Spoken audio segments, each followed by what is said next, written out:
You want to create something that is not an egoic thing, but is something you realize from the depth of your being that something wants to be created through you, whatever it may be.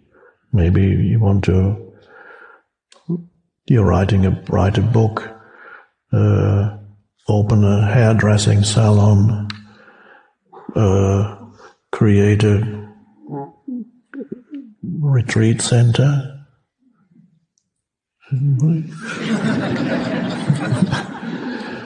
Or a conscious business, or whatever you want to create, and you have the vision comes to you. Or you may want to create it's not necessarily selfish, a better place to live, a place that is externally more peaceful than where you're now, or warmer.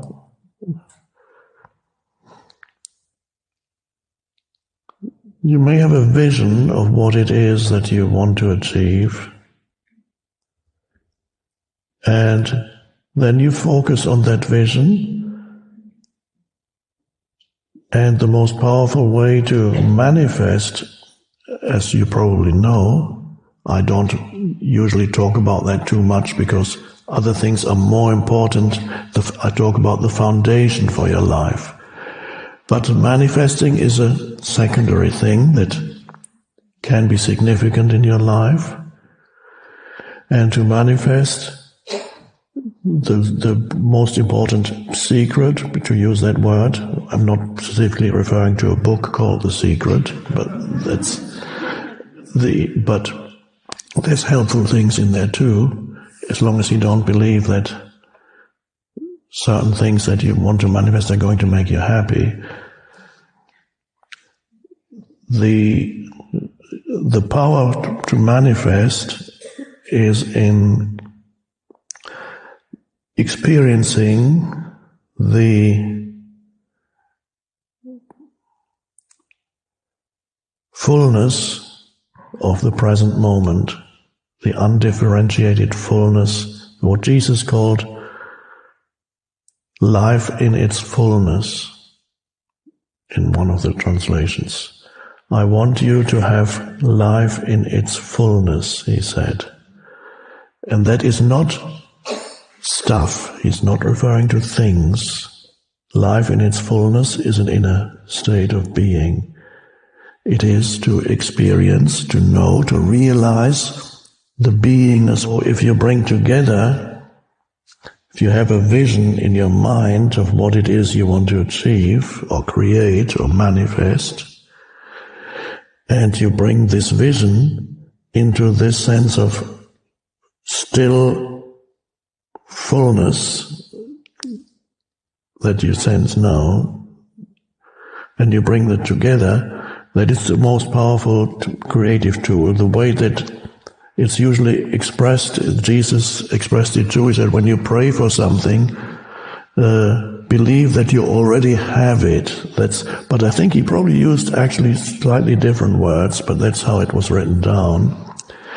He's probably said, feel that you already have it. Whatever it is that you want to have, that you think is going to be, you need to feel already the feeling that you. Now, how do you do that? By feeling that which is beyond the world of phenomena, out of which everything arises, which is consciousness. So when you know yourself as consciousness, that's already the fulfillment. Let's say even an insignificant thing. Let's say you want to have a nice house. Let's just say, if I had a nice house out in nature, then I would be really happy. I want to have a nice house in nature next to a little forest, and then there's a lake there, and I can walk to the lake, and then how would you feel? Okay. I would feel exactly the way I'm feeling now.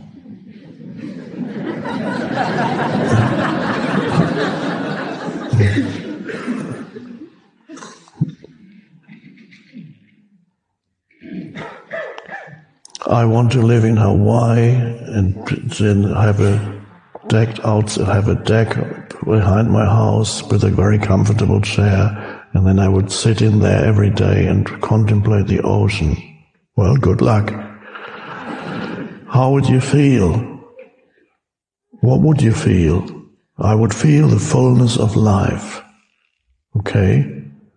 And you can't feel it now. No, why can't you feel it now? Because I'm not sitting in this deck chair and I'm not looking at the ocean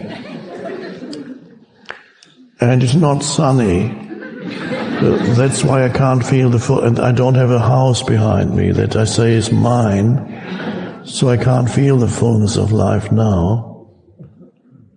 Okay, then do you think you're going to feel it when you finally sit in that deck chair? No. If you can't feel it now, you can't feel it then, because you will be again dissatisfied in your deck chair behind the house, because you will get very bored and stung by mosquitoes.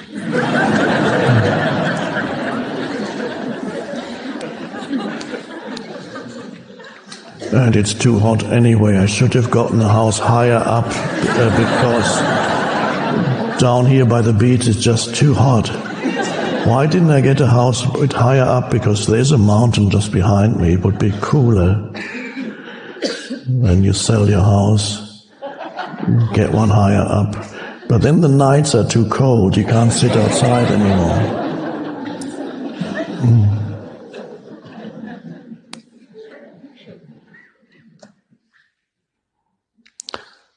If you cannot feel the fullness of life on your bicycle and enjoy that moment tremendously of being on your bicycle, you will not feel the fullness of life when you're sitting in your Rolls Royce or Bentley or Ferrari Testarossa.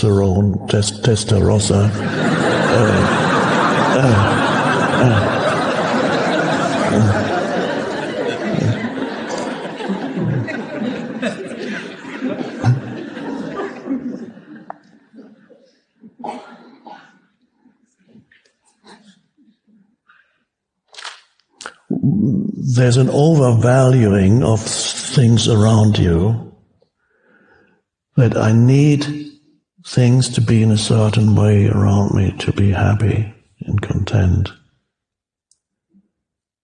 That doesn't mean that you cannot change the environment around you. You can take steps towards changing it, because you may have certain preferences.